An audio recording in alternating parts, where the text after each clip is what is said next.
Halo, assalamualaikum warahmatullahi wabarakatuh. Ketemu lagi di channel Sapi Jowo.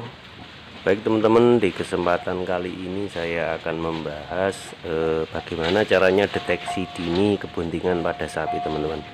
Baik, perlu teman-teman ketahui bahwa sapi bunting ada beberapa cara kita mendeteksi supaya kita tahu bahwa sapi kita sedang bunting. Jadi yang pertama adalah bulu atau warna bulu akan terlihat mengkilap teman-teman, atau kalau dalam bahasa Jawanya klemis. Jadi itu salah satu cara kita mengamati fisik sapi yang sedang bunting. Kemudian yang kedua, khusus untuk sapi darah di usia kandungan 3 bulan, ambing susu akan mulai terbentuk teman-teman, atau kantong susu akan mulai terlihat. Tapi untuk kehamilan di sapi yang sudah pernah melahirkan atau sapi babonan, biasanya ambing susu akan mulai terisi di usia kehamilan 8 sampai 9 bulan atau mendekati masa kelahiran teman-teman. Jadi perlu teman-teman amati setelah kita IB di usia kandungan mulai 3 bulan itu akan mulai terlihat teman-teman. Jadi kita harus pintar-pintar mengamati perkembangan sapi-sapi kita.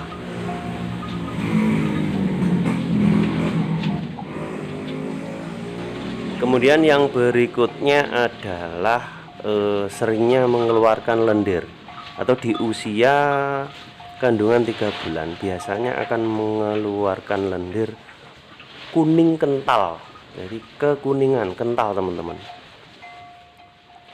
Kemudian yang tidak kalah penting adalah rontoknya bulu teman-teman. Jadi kalau kita elus seperti ini, seperti di video ini, maka bulu-bulu sapi-sapi kita akan rontok banyak banget teman-teman, karena itu memang proses pergantian kulit proses pergantian bulu, sehingga setelah bulu baru tumbuh maka sapi akan terlihat klemis atau mengkilap teman-teman.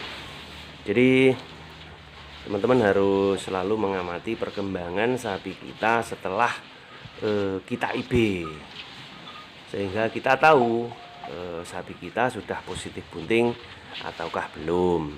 Jadi ini sangat penting teman-teman. Perlu teman ketahui bahwa sapi yang bunting 95% adalah tidak birahi. Jadi 95% tidak birahi teman-teman. Tapi perlu teman-teman ketahui bahwa 5% biasanya sapi yang sudah bunting itu juga mengalami birahi, tetapi tidak rutin teman-teman. Jadi teman-teman harus selalu mengamati perkembangan sapi-sapi kita agar kita tahu atau kita bisa mendeteksi sejak dini kebuntingan sapi pada sapi-sapi kita. Kemudian nafsu makan teman-teman, sapi yang bunting itu akan cenderung bertambah nafsu makannya, karena selain untuk mencukupi kebutuhan nutrisi sehari-hari, tentunya juga secara naluriah sapi akan mencukupi kebutuhan untuk perkembangan janin yang ada di dalam perutnya, sehingga kebutuhan makanan otomatis akan meningkat teman-teman. Tetapi perlu teman-teman perhatikan, khususnya di sapi hamil, berikan makan secukupnya, kalaupun ditambah tapi jangan berlebihan teman-teman. Dan juga jangan berikan comboran ketika sapi kita sedang hamil, karena itu akan membuat pertumbuhan janin yang ada di dalam perut sapi kita akan tumbuh besar berlebihan, sehingga akibatnya akan mengakibatkan sapi kita mengalami distoksia ataupun kesulitan saat melahirkan karena ukuran pedet yang terlalu besar teman-teman. Ini seringkali terjadi pada peternak-peternak sapi yang kurang memperhatikan pola makan saat kondisi sapi sedang hamil. Jadi perlu teman-teman perhatikan karena ini sangat penting teman-teman. Mungkin sekian dulu video dari saya. Sukses buat teman-teman semuanya dan sukses juga buat sapi Jowo.